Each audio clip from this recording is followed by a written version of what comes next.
မင်္ဂလာမနက်ခင်းပါရှင်နေပြီးတော့မိုးလေဝသနဲ့ဇလာဗေဒညွှန်ကြားမှုဦးစီးဌာနမှာ2026ခုနှစ်မေလ19ရက်နေ့မနက်9:00နာရီချိန်ထုတ်ပြန်တဲ့မိုးလေဝသသတင်းများကိုတင်ပြပါမယ်ရှင်ဒီကနေ့မနက်6:00နာရီခွဲအချိန်တိုင်းထွာရရှိခဲ့တဲ့အနှိမ့်ဆုံးအပူချိန်များမှာနေပြီးတော့မှ25ဒီဂရီဆယ်စီယပ်89ဒီဂရီဖာရင်ဟိုက်ရန်ကုန်မြို့မှာ24ဒီဂရီဆယ်စီယပ်85ဒီဂရီဖာရင်ဟိုက်နဲ့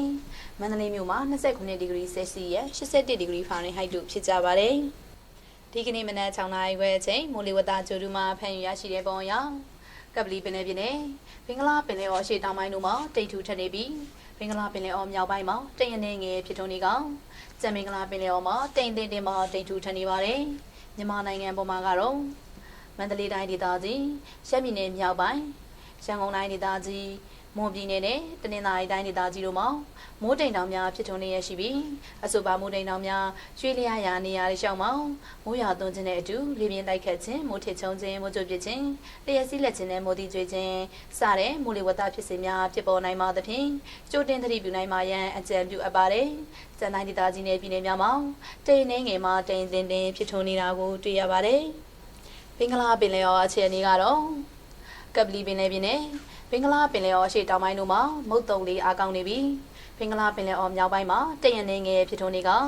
ကျန်ဘင်္ဂလားပင်လယ်အော်မှာတိမ်တင်မှာတိမ်ထူထပ်နေပါတယ်မြန်မာပင်လယ်ပြင်မှာမြဝကျွန်းပေါ်မုတ်တမခွေမွန်တနင်္သာရီကမ်းရိုးတန်းတစ်လျှောက်နဲ့ကမ်းလွန်ပင်လယ်ပြင်တို့မှာတက်ခါတရံမိုးတက်လေးပြင်းများကျရောက်ပြီးလှိုင်းတင်မှာလှိုင်းကြီးနိုင်ပါတယ်မိုးတက်လေးပြင်းကျစဉ်ရေပြင်းလေးဟာတနအီကိုမိုင်30မှ35မိုင်အထိတိုက်ခတ်နိုင်ပါတယ်လှိုင်းမြမောင်မြဝကျွန်းပေါ်မုတ်တမခွေမွန်တနင်္သာရီကမ်းရိုးတန်းတစ်လျှောက်နဲ့ကမ်းလွန်ပင်လယ်ပြင်တို့မှာ9ပေမှ9ပေခန့်ရှိနိုင်ပါတယ်ကျန်မြမပင်လယ်ပြင်မှာလှိုင်းတင်ရှိပါမယ်လှိုင်းမြမောင်ရခိုင်ကမ်းရိုးတန်းတစ်လျှောက်နဲ့ကမ်းလွန်ပင်လယ်ပြင်တို့မှာ9ပေမှ9ပေခန့်ရှိနိုင်ပါတယ်ဒီကနေ့ညနေအထိခန့်မှန်းချက်များအနေနဲ့ကတော့ချင်းပြည်နယ်မကွေးတိုင်းဒေသကြီးနဲ့ကယားပြည်နယ်တို့မှာတိမ်ဖြစ်ထွန်းနိုင်ပါတယ်ရခိုင်ပြည်နယ်စကိုင်းတိုင်းဒေသကြီးအောက်ပိုင်းမန္တလေးတိုင်းဒေသကြီးနဲ့နေပြည်တော်တို့မှာနေရာကွက်ကြားကချင်ပြည်နယ်စကိုင်းတိုင်းဒေသကြီးအထက်ပိုင်းနဲ့ရှမ်းပြည်နယ်တို့မှာနေရာကျကျအေရဝတီတိုင်းဒေသကြီးနဲ့ပဲခူးတိုင်းဒေသကြီးတို့မှာနေရာစိတ်နဲ့ရန်ကုန်တိုင်းဒေသကြီးကရင်ပြည်နယ်မွန်ပြည်နယ်နဲ့တနင်္သာရီတိုင်းဒေသကြီးတို့မှာနေရာအနှံ့အပြားမိုးထစ်ချုံရပြီးရန်ကုန်တိုင်းဒေသကြီးကရင်ပြည်နယ်မွန်ပြည်နယ်နဲ့တနင်္သာရီတိုင်းဒေသကြီးတို့မှာနေရာကွက်၍မိုးကြီးနိုင်ပါတယ်နေပြည်တော်နဲ့အနီးတစ်ဝိုက်အတွက်ဒီကနေ့ညနေအထိမိုးလေဝသအခြေအနေခန့်မှန်းချက်မှာနေရာကွက်ကြားမိုးထစ်ချုံရပါမယ်။အမြင့်ဆုံးအပူချိန်မှာ33ဒီဂရီဆယ်စီယပ်61ဒီဂရီဖာရင်ဟိုက်ရှိနိုင်ပါတယ်။ရန်ကုန်မြို့နယ်အနီးတစ်ဝိုက်အတွက်ဒီကနေ့ညနေအထိမိုးလေဝသအခြေအနေခန့်မှန်းချက်မှာ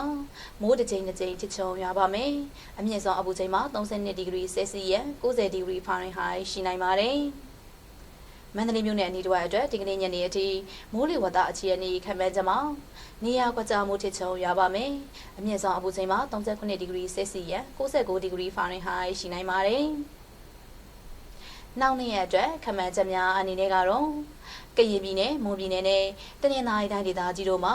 မိုးဆက်လက်ပိုနေပါမယ်။လေးပြားနဲ့ရုံအခြေအနေဒီကနေ့မနက်မြန်မာစံတော်ချိန်9:00နာရီခွဲချိန်တိုင်းထွာချက်များအရဘင်္ဂလားပင်လယ်အော်အနောက်တောင်ပိုင်းနဲ့ရင်းနဲ့ဆက်လျက်ရှိတဲ့ဘင်္ဂလားပင်လယ်အော်အနောက်အလယ်ပိုင်းတို့မှာဖြစ်ပေါ်နေတဲ့လေပြင်းနဲ့ရုံဟာအားလျော့သွားခဲ့ပြီးဖြစ်ပါတယ်။ရင်းငယ်လင်းသတင်းအနေနဲ့ကတော့ဒီကနေ့မနက်မြန်မာစံတော်ချိန်3:46မိနစ်16စက္ကန့်အချိန်မှာကမ္ဘာအေးနေငယ်လင်းစခန်းမှာအနောက်တောင်ဘက်303မိုင်ခန့်ကွာဝေးတဲ့မြန်မာနိုင်ငံပြည်ပAndaman Islands India Region မြောက်လက်တီတို့73.19ဒီဂရီအရှေ့လောင်ကြီးတို့93.61ဒီဂရီအနက်89ကီလိုမီတာခန့်ကိုဗဟိုပြု၍ပမာဏ4.9အဆင့်ရှိအင်အားငယ်ရှိတဲ့မြင်းငလျင်တစ်ခုလှုပ်ရှားသွားကြောင်းတိုင်းထွာရရှိခဲ့ပါတယ်အခုတင်ပြခဲ့တာကတော့ဒီကနေ့မနက်9:00နာရီချိန်ထုတ်ပြန်တဲ့မိုးလေဝသသတင်းများပဲဖြစ်ပါတယ်ကိုစိတ်နှပြကျန်းမာချမ်းသာကြပါစေရှင်